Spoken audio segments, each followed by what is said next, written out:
संस्कृतीचे हे भविष्याचे पालखीचे भोई आहेत आणि ही मुलं नसून आपल्या पोटाला आलेली पोरं नसून ती आपल्या महाराष्ट्राची राष्ट्रीय संतती आहे याची जाणीव प्रत्येक आई वडिलाला असायला पाहिजे. मी तर बसलेल्या आई वडिलांना सांगू इच्छितो की आपल्या मुलाला त्या हायवेवरच्या 30-35 रुपयाच्या टोप्या घालून सॅन्टाक्रॉस बनवण्यापेक्षा कधीतरी महाराष्ट्राच्या मातीतील कधीतरी त्याला असा गोंधळी बनवा आणि शाळेमध्ये पाठवा. कधीतरी ताई त्याला शाहीर बनवा, वासुदेव बनवा आणि आपल्या शाळेमध्ये पाठवा. तर ही परंपरा टिकणार आहे आणि आपली परंपरा आपल्या पुढच्या पिढीला समजणार आहे.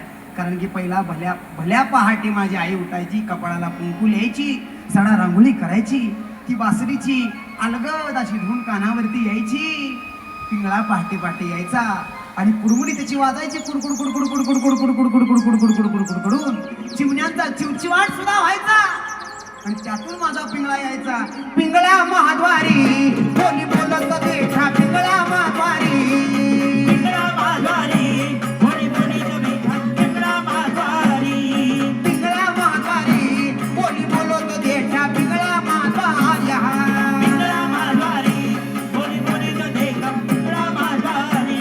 अरे ये जरी नाही काल पुढे दुसरा येईल, ये जरी नाही काल, ये जरी नाही काल पुढे येईल दुसरा, ये जरी नाही काल, अरे ये जरी नाही काल पुढे दुसरा येईल, ये जरी नाही काल, नाही काल पुढे दुसरा येईल, ये जरी नाही काल.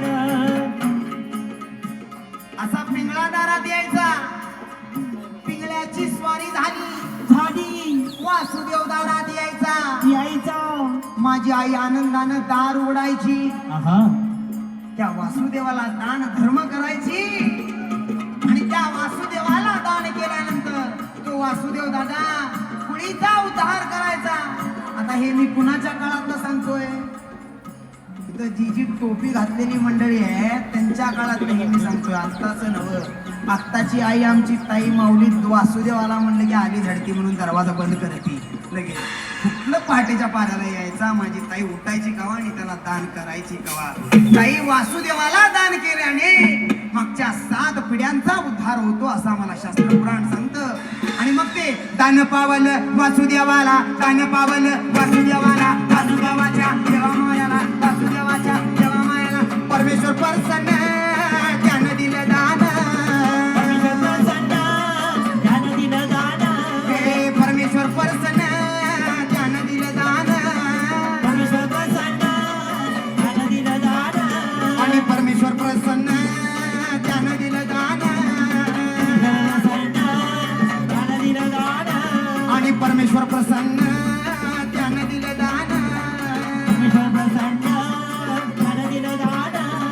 दान पावलं वासुदेवाला, दान पावलं वासुदेवाला, वासुदेवाच्या त्याग देवाला, वासुदेवाच्या त्याग देवाला दान देऊन उद्धार केला, उद्धार केला. पोटाला येऊ दे पुत्र तो भला, येऊ दे पुत्र तो भला, मुळीचा तुझा उद्धार झाला, मुळीचा तुझा उद्धार झाला. आणि रामपाऱ्यामध्ये आला वासुदेव टाळ वाजेरून जुन, टाळ वाजेरून जुन, टाळ वाजेरून जुन. रामपाऱ्यामध्ये आला वासुदेव टाळ वाजेरून जुन, टाळ वाजेरून जुन, टाळ वाजेरून जुन.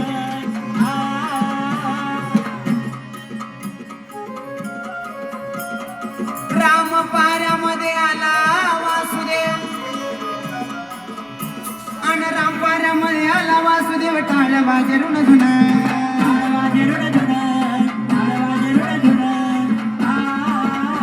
आणि झोपू नका तुम्ही गाणं ऐका, हो झोपू नका तुम्ही गाणं ऐका, जरा ध्यान देऊन, झोपू नका तुम्ही गाणं ऐका, जरा ध्यान देऊन, झोपू नका तुम्ही गाणं ऐका, जरा ध्यान देऊन.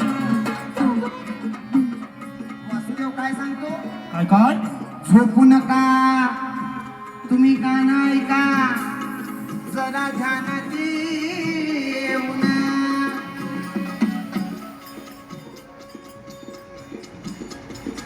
तिथं देवाला मानणारे किती जण आहेत? जरा ताट हात वर करा बरं. पलीकडच्यांचा का उपवास आहे का? हो माता माऊली या बाजूला, या बाजूला. मागच्या बाजूला जिथं जिथं आवाज जातोय तिथं तिथं देवाला मानणारे किती जण आहेत जरा हात वर करा आता. बघा एक तर वर तर करा नाही खाली तर करा, ते मधलं काय असं काय करू नका. माईक वर घ्या तुमचं, माईक वर घ्या, हात वर करा. वा वा वा धन्यवाद. पुन्हा कुणाला वाटतं की देव आमच्या घरी यावा त्यांनी जरा हात वर करावं. ह्या बाजूला मला रात्रीचं जरा दिसत नाही, मला रातांदळे पण आहे, जरा ताट हात वर करा. होत नाही मला वयाच्या मानाने. ही 111 मीटरचं आहे, हे 1-2 मीटरचं नाही. आपल्याला स्वेटर घातलं तरी गुजबर लागत होतं. पण मी माझं वैशिष्ट्य, मी तर 22 वर्षाचा आहे, पण आमच्या परंपरेतील गोंधळ सम्राट राजाभाऊ कदम हे 111 मीटरचं वयाच्या 105 वय होऊपर्यंत त्यांनी त्या अंगावर घातलं. एकदा त्यांच्यासाठी टाळी वाजवा.